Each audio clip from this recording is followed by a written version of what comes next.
როგორც გითხარით, შემდეგი პასუხი, მნიშვნელოვანი პასუხი ამ კითხვაზე გასცეს თეოდორ ადორნომ და მაქს ჰორქჰაიმერმა. ისინი ორივე იყვნენ ფრანკფურტის სკოლის დამაარსებლები, ნეომარქსისტები და მათ რამდენიმე თეორიის გადაფასება მოახდინეს ამ თავის წიგნით. ერთი არის თვითონ მარქსის თეორია, რომლის მიხედვითაც კაპიტალიზმის განვითარებას აუცილებლად მოყვება სოციალური რევოლუცია. მეორე არის კანტის თეორია, რომლის მიხედვით განმანათლებლობა ეს არის ნაბიჯი საზოგადოების გაუმჯობესებისაკენ. ეს ორი ძირითადი ამ ორი თეორიის გადაფასება მოახდინეს. თავისთავად თვითონ წიგნის ინტენცია არის საკმაოდ ტრაგიკული, ის მოყვა 47 წელს არის გამოცემული, ახლა დამთავრებული იყო მსოფლიო ომი და შესაბამისად ის ადორნო და ჰორქჰაიმერი ცდილობდნენ რაღაცნაირად აესახათ ის ვითარება, რაც მათ თვალწინ განხორციელდა ევროპაში და მსოფლიოში განმანათლებლობაზე აზროვნებაში. რაც შეეხება მარქსის თეორიას, მათ თქვეს, რომ ეს არ არის მარქსი არ იყო სწორი, კაპიტალიზმის განვითარებას მივყავართ არა სოციალური რევოლუციისაკენ, არამედ მივყავართ ფაშიზმისაკენ და ტოტალიტარიზმისაკენ. ამის მიზეზად ამის მიზეზად ისინი ასახელებდნენ იმას, რომ კონფლიქტი აღარ არის საწარმოო ძალებსა და საწარმოო ურთიერთობებს შორის, ანუ არ არის კონფლიქტი დამქირავებელსა და მუშებს შორის, დაქირავებულს შორის და სადაც კონფლიქტი არ არის, იქ არ არის განვითარებას და ამიტომ საზოგადოება ამ შემთხვევაში მიდის უკან. და ჩვენ ვეძებთ ტოტალიტარიზმს და ფაშიზმს, რაც მივიღეთ კიდეც ევროპაში, ამობენ ისინი და ეს არის სწორედ განმანათლებლობის შედეგი.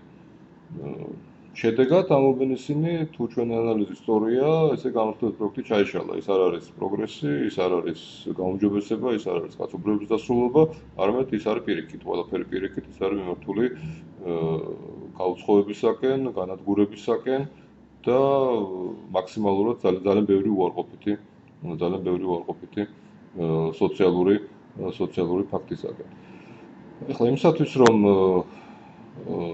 გავიგოთ, ესე იგი, რას ამბობდნენ ადორნო და ჰორქჰაიმერი და რას ამბობენ ამ წიგნში, უნდა მოვიხმოთ ამის გასამარტავად, თუმცა წიგნი შეგიძლიათ წაიკითხოთ, იმიტომ რომ ქართული თარგმანი არსებობს, გია ნოდიამ თარგმნა და მე მგონი ამის პოვნა შეიძლება ადვილად.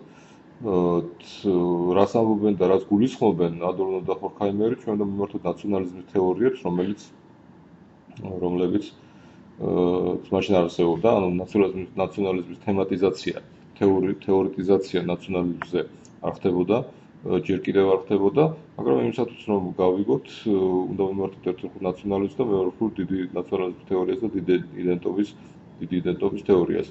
ის რომ კონფლიქტი აღარ არის, ეს რას ნიშნავს? ეს ნიშნავს იმას, რომ არსებობს საყოველთაო სოციალიზაციის მექანიზმი, რომელიც მართლაც არის განმანათლებლობის შედეგი. რამდენად გაუმდინარეობს ეს განმანათლებლობიდან ეს სხვა საქმეა და შემდეგ ლექციაში მე შევეცდები, რომ ამაზე უფრო სერიოზულად ვილაპარაკო, როდის შემაჯამებელი ლექცია გვექნება შემდეგი თეორიული ნაწილი, ამ სალექციო კურსის თეორიული ნაწილი შემაჯამებელი. ეს სხვა ამბავია, რამდენად გაუმდინარეობს განმანათლებლობიდან, მაგრამ ის აშკარად მოსდევს განმანათლებლობას, როგორც გარკვეული ტიპის ინტენცია, რომელიც უჩნდება ხელისუფლებას, რომელიც უჩნდება საზოგადოებას, რომ შექმნას საერთო განათლების სისტემა. შედეგად ძირეული წინააღმდეგობა უკვე აღარ არის, იმიტომ რომ არსებობს ძირეული სოციალიზაცია. სოციალიზაციის მთავარი ფაქტორები, როგორც ჩვენ ეს განვიხილეთ, არის განათლების სისტემა, აი ამ საერთო სოციალიზაციის და უნიფიკაციის სოციალიზაციის მთავარი ფაქტორი არის მასმედია და განათლების სისტემა. შედეგად საზოგადოება არის თანხმობაში გარკვეულ საკითხებზე. და სწორედ ამ თანხმობაში გარკვეულ საკითხებზე, რომელიც აუქმებს ძირეულ წინააღმდეგობას, აუქმებს იმ საბრძოლო წინააღმდეგობას, რომელიც ადორნო და ჰორქჰაიმერის აზრით და ასევე მარქსის აზრით ავითარებს საზოგადოებას, ამიტომ ამას მოსდევს ტოტალიტარიზმი და ფაშიზმი. საბოლოოდ მივდივართ ამ შედეგამდე. შედეგად ამობენ ისინი განმანათლებლობის პროექტი ჩაიშალა, ანუ კანტი არ იყო სწორი. ის ამას არ მივყავართ ჩვენ უკეთესი საზოგადოებისაკენ და არ მივყავართ უკეთესი ადამიანობისაკენ და უკეთესი ადამიანისკენ.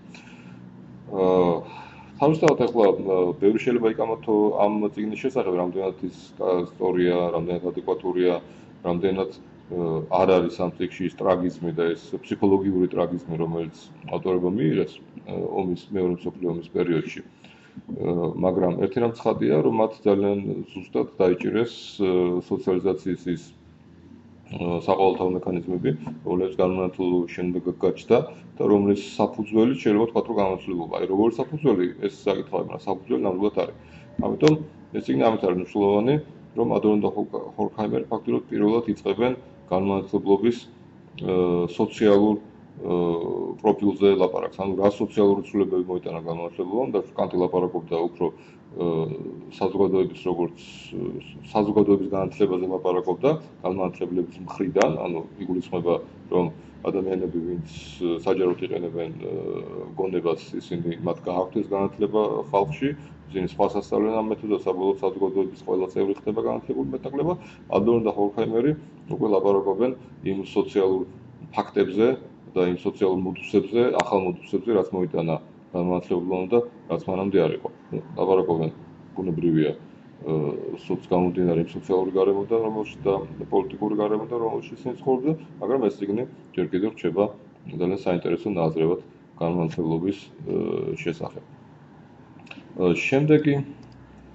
შემდეგი წიგნი, რომელზეც მინდა დღეს გელაპარაკოთ და რომელიც ეხება სწორედ ამ კიდევ ერთი პასუხი განმანათლებლობის შესახებ, ეს არის და ამაზე ვილაპარაკეთ წინა ლექციაში, ეს არის ჰაბერმასის საჯარო სფეროს სტრუქტურული ტრანსფორმაცია. რადგან ვილაპარაკეთ წინა ლექციაში იმაზე აღარ გავჩერდები, უბრალოდ აქ მინდა ერთ მომენტს გავუსვა ხაზი, ანუ რა მოაქვს ამ კომუნიკაციურ რაციონალობას, რომელიც ჰაბერმასის აზრით სწორედ გაჩნდა ამ ლიტერატურული სალონებით, ყავისახლებით და ჩაისახლებით. მნიშვნელოვანი ჰაბერმასი არის არა თავისთავად ეს ახალი ადგილები, სადაც ადამიანებმა შეხვედრა და ლაპარაკი დაიწყო ბრძოლობა, არამედ რამ შეცვალა, ანუ რა შეცვალა ამ ადგილებმა. და ჰაბერმასი ესეთ ფორმულებს გვთავაზობს, რომ აი სწორედ აი კომუნიკაციური რაციონალობის შედეგად, რომელიც წარმოიშობა აი ამ გონების საჯარო გამოყენებით, კანტის ცნება, რომ ვისესხოთ კულტურა ევროპული კულტურა ამ შემთხვევაში წარმოადგენლობითიდან იქცევა ღიად. ეხლა რას გულისხმობს ამაში ჰაბერმასი? აი თუ გავიხსენებთ კანტის ფორმულას, კანტის დებულებას, რომ განმანათლებლობა ეს არის კაცობრიობის გამოსვლა სიყმაწვილიდან, კაცობრიობის გამოსვლა უმციფრობის პერიოდიდან და მისი სასულოთ ქცევის დაწყება. ამ შემთხვევაში კანტი კაცობრიობაში არანაირად არ გულისხმობს იმას, რასაც გულისხმობს დღეს ჩვენ. კანტი კაცობრიობაში გულისხმობს კაცობრიობის წარმოადგენლებს, ანუ კაცობრიობის რეპრეზენტატორებს, რომელიც სულაც არ ემთხვევა თვითონ მთლიანად კაცობრიობას. ამ შემთხვევაში კანტი გულისხმობს კაცობრიობის საუკეთესო ნაწილს. თავისთავად იმათ, ვისაც შეუძლია კრიტიკული მიდგომა და იმათ, ვინც ამას ახორციელებენ სწორედ კრიტიკული მიდგომით და გონების საჯარო გამოყენებით, ვისაც შეუძლია და მეოთხე, ვისაც ამის უფლება აქვს. აი არ უნდა გაგვაუწყდეს, რომ სწორედ უფლებას ითხოვს კანტი იმისა, რომ გახდეს რაღაცა ტიპის რეპრეზენტატორი. წერილისადმი გახსოვთ ხო ეს როგორ არის განმარტოება, არის წერილი მეფისადმი. და ჰაბერმასი ამბობს, რომ განმარტოება სწორედ ეს გახადა შეიძლება, რომ კულტურა გახდეს ღია და მაქსიმალურად ბევრი ადამიანი ჩართოს შიგნით. ანუ ის ხდება გავრცელებული, ესე იგი, აქ ხდება პრინციპულად ყველგან არის შესაძლებელი მსჯელობა, განმანათლებლობის მსჯელობა გარკვეულ საკითხებზე, ასე პრინციპულად ყველა შეიძლება გახდეს კულტურის ნაწილი. და კულტურა ხდება ღია, ამ შემთხვევაში საზოგადოება ხდება ღია, არანაირი შეზღუდვა აღარ არსებობს იმისა, თუ ვინ შეიძლება ჩართოს, ვინ არ შეიძლება ჩართოს საზოგადოებაში, ვინ იყოს საზოგადოების წარმომადგენელი, ვინ არ იყოს საზოგადოების წარმომადგენელი და შედეგად ეს არის ის ძირითადი ცვლილება, რომელიც აქცევს საჯარო სფეროს მთლიანად უცვლის სახეს. ის ხდება ღია, ის ხდება დამყარებული კომუნიკაციური რაციონალობაზე და კომუნიკაციური ქმედება ხდება გადამწყვეტი ამ საზოგადოებაში და სწორედ ეს არის ის, რაც მოაქვს განმანათლებლობას. აი აქ როგორც ხედავთ, ჰაბერმასი ერთი მხრივ თითქოს შორდება კანტის მიერ დადგენილ ტრადიციას და მეორე მხრივ ის თუმცა ის რჩება აი ამ ძირითად კანტის მიერ დადგენილ ძირითად პარამეტრებში, როგორც განმანათლებლობის გადასვლა და განმარტებობა ეს არის საჯარო სფეროსთან შეხება და მეორე მხრივ ის აგრძელებს ადორნოს და ხორხაიმერის დადგენილ განხილვის წესს, რომელიც იწედებს იმ ახალ მოდუსს, რომელიც განმარტებობა შემოიტანა საზოგადოებაში.